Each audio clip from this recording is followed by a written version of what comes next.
Alors, on va continuer maintenant notre exploration européenne.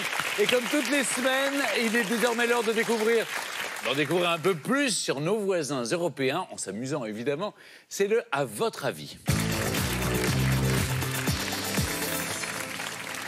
Alors, Bilal, c'est le moment de tester vos connaissances en matière de spécificité de nos 4 pays.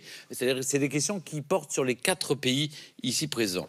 Hein, je vous pose des questions qui concernent ces pays et pour donner votre réponse, vous agitez le drapeau. Alors, c'est parti. À votre avis, dans quel pays trouve-t-on des fontaines à vin?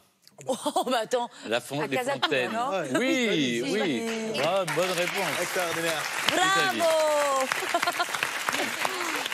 Ça commence simple, mais je crois pas trop. Mais où sont ces fontaines, que je m'y rende? Je vous en supplie. Les fontaines sont à Ortona, et c'est le Montepulciano donc de l'Abruzzo. Tu peux me Mais c'est gratuit. C'est gratuit. C'est gratuit. C'est une association non-profit qui c'est pour aider les gens à venir et avoir l'attraction pour cet endroit. C'est formidable. Ah, très bien. C'est formidable. L'abus d'alcool est dangereux pour leur santé, mais enfin tout de même. À consommer avec la plus grande modération, Nora. À votre avis, deuxième question, lequel de ces 4 pays a demandé à rejoindre l'Union européenne en 1975? Oui. Non, 1975. Oui, 15. Voilà. La Grèce. Évidemment. Oui. Bien sûr. Et alors la Grèce, en fait, on le savait bien, hein, maintenant on l'a payée plus tard, elle n'était pas prête économiquement, pardon, ça. Mais c'est la vérité. Bon, ils nous ont mis dedans. Mais enfin bon, dans la crise, je veux dire. Mais Valéry Giscard d'Estaing, qui avait beaucoup assisté, a eu cette phrase que je trouve merveilleuse. On ne laisse pas Platon à la... Pardon, on ne laisse pas Platon à la porte. On ne laisse pas Platon à la porte de l'Europe. Oui. Bravo. Bonsoir monsieur, bonsoir madame. On ne laisse pas Platon à la porte. Oui.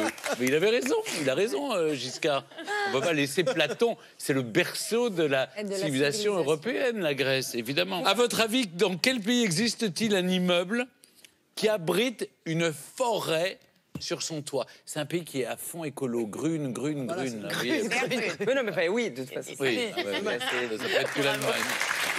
Oui, effectivement, c'est absolument incroyable. C'est un immeuble qui a été construit en 2000. Il y a 105 appartements dans cet immeuble. Vous avez vraiment la forêt sur le toit avec une aire de jeu. Donc c'est complètement écologique. Aussi, vous avez vu que toutes les différentes couleurs, parce qu'en fait, c'est fabriqué en béton recyclé, multicolore. Du coup, ça donne une touch complètement folissante. Super chouette. Et Il n'y a que effectivement... 5 appartements? Non, 105. Ah, 105. Dis-moi. Non, quand même. C'est unique au monde. Oui, unique au monde, hein, pas qu'en Europe. Hein. Oui. Et c'est vrai que c'est très apprécié. C'est à côté de Francfort, à Darmstadt. Donc, c'est vrai que ça vaut un petit détour. En Hesse. Oui, très bien. Autre question, je trouve que Bilal s'en sort très bien. Oui. À votre avis, faut que je fasse lequel de ces 4 pays célèbre sa fête nationale le 2 juin? Excusez-moi, vous avez tenté un accent italien? J'ai tenté, mais j'ai pris un accent du Sud. Ah oui. Bon. Alors pourquoi le 2 juin? Ça a été la journée du référendum, on fait la République ou pas, dans les 46, et on a dit oui. Donc il y a la République italienne. Bravo. À votre avis, dans quel pays on accroche des billets de banque sur la robe de la mariée pour nous souhaiter la prospérité et bonheur à l'heureux élu? Est-ce que c'est... Oui. En fait, je me suis dit, avec le mauvais œil, il y a beaucoup de choses, genre, de petits trucs un petit peu spirituels comme ça.